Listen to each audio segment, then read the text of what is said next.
അടുക്കള കാര്യങ്ങളിൽ അമ്മയെ സഹായിച്ചിരുന്നത് അനിയത്തിയാണെന്ന് ഞാൻ അറിഞ്ഞു. അതുകൊണ്ടാ അടുക്കള കയറാനൊരു മടി.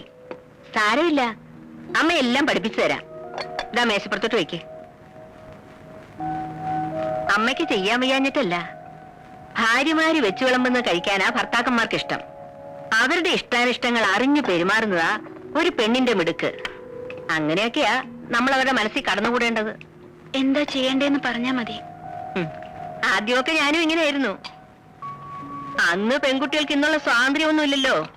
ഒരു വർഷം വല്ലാത്ത ശ്വാസം മുട്ടലായിരുന്നു. അത് ചെയ്താ കുറ്റമാകുമോ, ഇത് ചെയ്താ കുറ്റമാകുമോ എന്ന് ശങ്ക. അമ്മായിമ്മ പോരെന്നൊക്കെ കേട്ടിട്ടില്ലേ? അത് ശരിക്കും അനുഭവിച്ചു. അവരുടെ മുമ്പിൽ നേരെ നിന്ന് സംസാരിച്ചു തന്നെ 2 വർഷം കഴിഞ്ഞ. ഇവിടെ അതൊന്നും വേണ്ടി വരില്ല. ഈ വീട്ടിലെ കാര്യങ്ങൾ നോക്കേണ്ടത് നീയാ. പിന്നെ ഭർത്താവിന്റെ അമ്മയാണെന്നുള്ള ഒരു സ്ഥാനം മാത്രമേ എനിക്കുള്ളൂ. ഇനി മോടെ ഇഷ്ടത്തിനായി ഇവിടെ സ്ഥാനം. ആട്ടെ, രാത്രിയിൽ ആഹാരം അവിടെ എത്ര മണിക്കാ? ഈ സമയത്താ. ആ, എന്നാ നന്ദനെ വിളിച്ചോളൂ, അമ്മ വിളമ്പാ.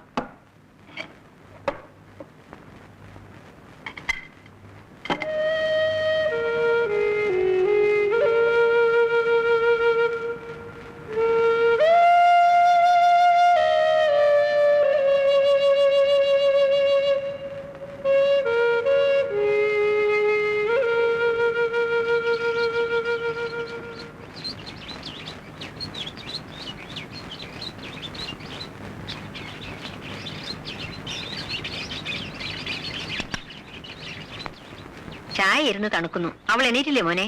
ഉണർന്ന് കിടക്കാന്നാ തോന്നുന്നത്. എന്നാൽ ഇനി അവൾ എണീറ്റിട്ട് ചൂടാക്കാം. അമ്മേ, അമ്മ ശ്രദ്ധിച്ചോ? അവൾക്ക് എന്തോ ഒരു പ്രയാസം. വന്ന് കയറിയപ്പം മുതൽ ഞാൻ ശ്രദ്ധിക്കുന്നതാ. എന്തു പ്രയാസം? അമ്മ എന്നെ മറക്കണ്ട. അമ്മയ്ക്കും തോന്നിയില്ലേ? നമുക്ക് തെറ്റുപറ്റിയോ അമ്മേ?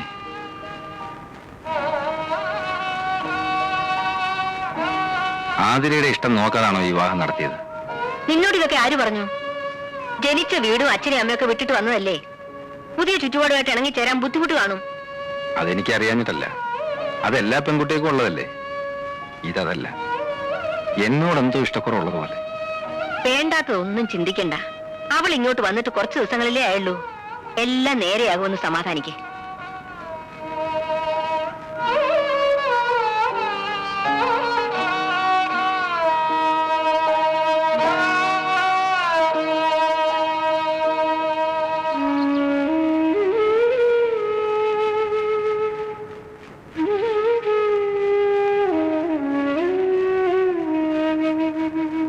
ഇന്നെന്താ പല്ലുതേപ്പും കുളിയും ഒക്കെ വേണ്ടാന്ന് വെച്ചോ?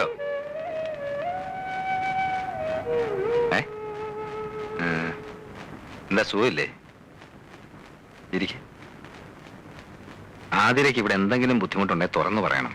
എന്നോട് പറയാൻ മടിയാണെങ്കിൽ അമ്മയോട് പറഞ്ഞാൽ മതി. അമ്മയെ ഒരു അന്യായിട്ട് കാണരുത്. അമ്മ വെറും പാവാ. കാര്യമായിട്ട് എന്തോ പ്രയാസമുണ്ട്.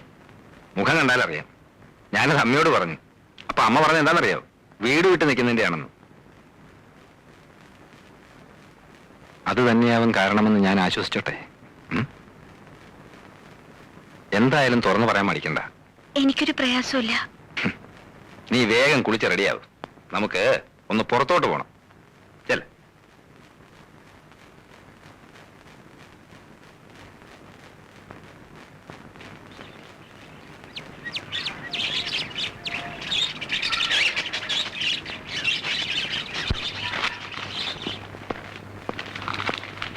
അല്ല, ഒരുങ്ങാൻ പറഞ്ഞിട്ട് ഒരുങ്ങിയില്ലേ? ഞാൻ വരുന്നില്ല. അതെന്താ?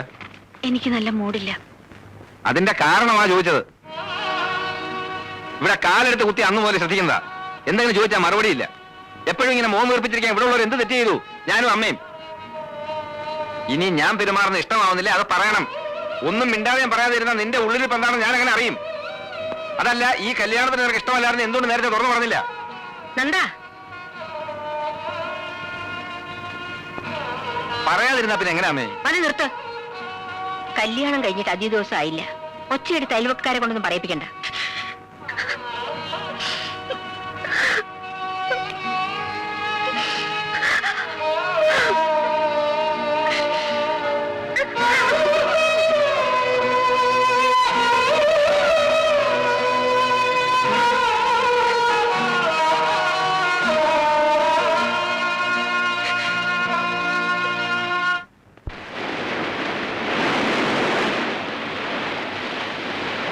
ഒരു വിവാഹ ജീവിതത്തെക്കുറിച്ച് ചിന്തിച്ചു തുടങ്ങിയപ്പോൾ കുറേയേറെ ഞാൻ മനസ്സിൽ കണക്കുകൂട്ടി. ആർഭാടവും ദാരിദ്ര്യവും സുഖവും ദുഃഖവും ഒക്കെ ഷെയർ ചെയ്യാൻ പറ്റുന്ന ഒരു പങ്കാളി, ഒന്നും ഒളിച്ചു വെക്കാതെ ഇഷ്ടവും ഇഷ്ടക്കേടുകളും വിളിച്ചു പറയുന്ന ഒരു ലൈഫ് പാർട്ട്ണർ, അതൊക്കെയായിരുന്നു എന്റെ മനസ്സ്. പക്ഷേ തെറ്റുപറ്റി. ഒരു കണക്കിന് നോക്കിയാൽ നീ ഭാഗ്യവാനാണ്. നിന്റെ കല്യാണം കഴിഞ്ഞ് 3-2 എന്റെ കല്യാണം. ഫസ്റ്റ് നൈറ്റിൽ കുറച്ചു നേരം മിണ്ടായിരുന്നു ഒഴിച്ചാൽ വസന്തഗോകുല ഇതുവരെ നാക്ക് വായിലിട്ടിട്ടില്ല. ആതിരെ സംസാരിക്കുന്നില്ല എന്നല്ലേ നിന്റെ പരാതി? ഇതിങ്ങൾ സംസാരിച്ചു തുടങ്ങിയ കുഴപ്പാ. എന്തൊക്കെ അറിയേണ്ടത്? നമ്മൾ ഒരു സിമ്പിൾ എന്ന് വിചാരിക്കുന്ന കാര്യങ്ങൾ ഇതുങ്ങൾക്ക് ഇഷ്യൂവാ. പറഞ്ഞു തൊണ്ടയിലെ വെള്ളം പറ്റും. പിന്നെ സഹകരണം, അത് കുറച്ച് അകലത്തിൽ നിർത്തുന്നതാണ് ബുദ്ധി. നിനക്ക് കാര്യത്തിന്റെ ഗൗരവം അറിയില്ല, അതുകൊണ്ടാ. കേട്ടിടത്തോളം ഞാൻ പറയട്ടെ, നീ ഉദ്ദേശിക്കുന്ന വല്ല പ്രശ്നങ്ങളൊന്നും ഉണ്ടെന്ന് എനിക്ക് തോന്നുന്നില്ല. ആതിരയ്ക്ക് നിന്റെ അത്ര മെച്യൂരിറ്റി ഇല്ല.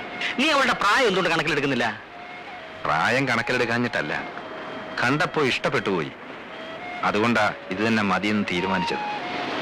പക്ഷേ എന്റെ പൊസിഷനും പ്രായക്കൂടുതലും ഒന്നും അവളോടുള്ള പെരുമാറ്റത്തിൽ ഞാൻ കാണിച്ചിട്ടില്ല. പഠിച്ചോണ്ട് നടന്ന പെണ്ണല്ലേ, പ്രായത്തിൻ്റെതാന്ന് കരുതി നീ അങ്ങ് ക്ഷമിക്കും. 1-2 ദിവസം നീ മിണ്ടാനും പറയാനൊന്നും പോണ്ട. 3-ാമത്തെ ദിവസം അവൾ താനേ നിന്റെ അടുത്ത് വരും, ഷുവർ.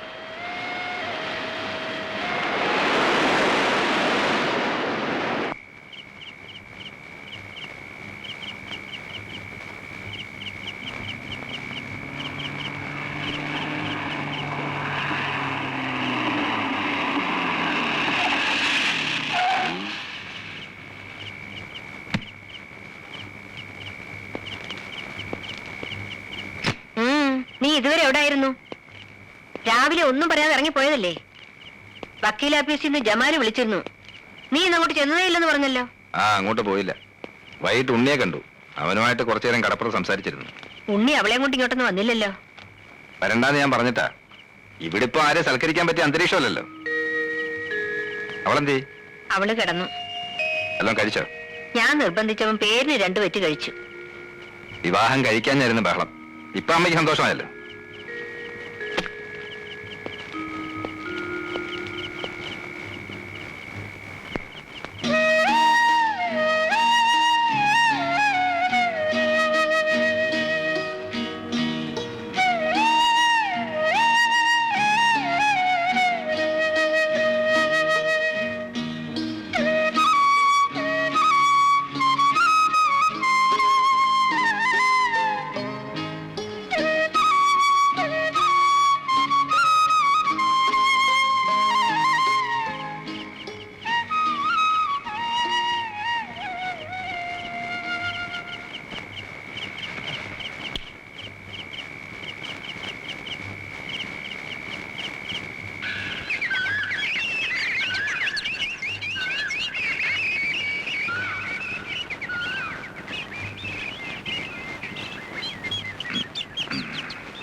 അതിരെ, നീ എന്തിനാ കരയുന്നത്?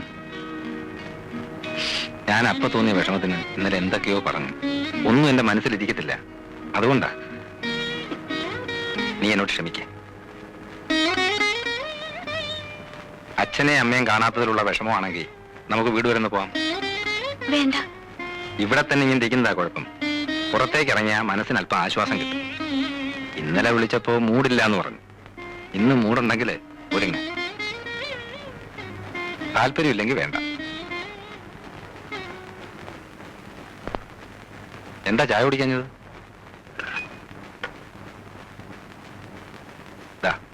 കുടിക്ക.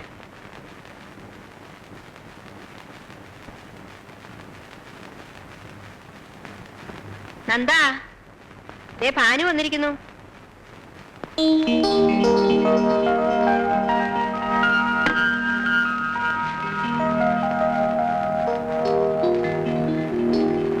കല്യാണത്തിന്റെ അന്ന് മുങ്ങിയിട്ട് പിന്നെ ഇന്നാണല്ലോ പൊങ്ങുന്നത്.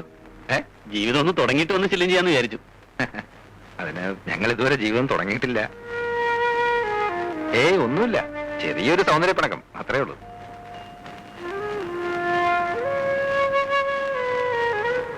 നിങ്ങൾ സംസാരിച്ചിരിക്കെ, ഞാനൊന്ന് റെഡിയാവട്ടെ.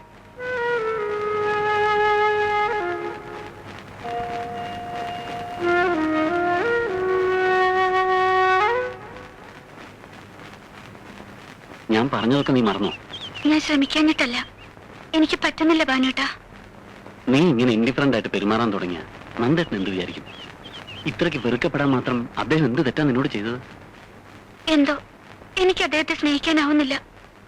നീ മനഃപൂർവ്വം ഉണ്ടാക്കിയെടുക്കുന്ന വെറുപ്പ് മാറണമെങ്കിൽ നീ തന്നെ വിചാരിക്കണം. അതല്ല, ഇനിയും ആ മനുഷ്യനെ വെറുക്കാൻ തന്നെയാണ് ഉദ്ദേശമെങ്കിൽ ഞാനിനി ഇങ്ങോട്ട് വരില്ല. നിങ്ങൾ ഒന്നിച്ച് പുറത്തേക്ക് ഇറങ്ങുമ്പോൾ അതുവഴി വരുമെന്ന് കരുതി ഇരിക്കുകയായിരുന്നു ഞാൻ. പുറത്തു പോകാൻ പലതവണ വിളിച്ചതാ, ഞാൻ പോയില്ല. ഇപ്പോഴും വിളിച്ചിരിക്കുക, എനിക്ക് വയ്യ. എന്താ ആതിരേത്? എന്തുദ്ദേശം നീ ഇങ്ങനെ തുടങ്ങുന്നത്? ഭാനു, വാ കാപ്പുടിക്കാം. ഞാൻ ബ്രേക്ക്ഫാസ്റ്റ് കഴിച്ചിട്ടാ അമ്മേ പോകുന്നത്.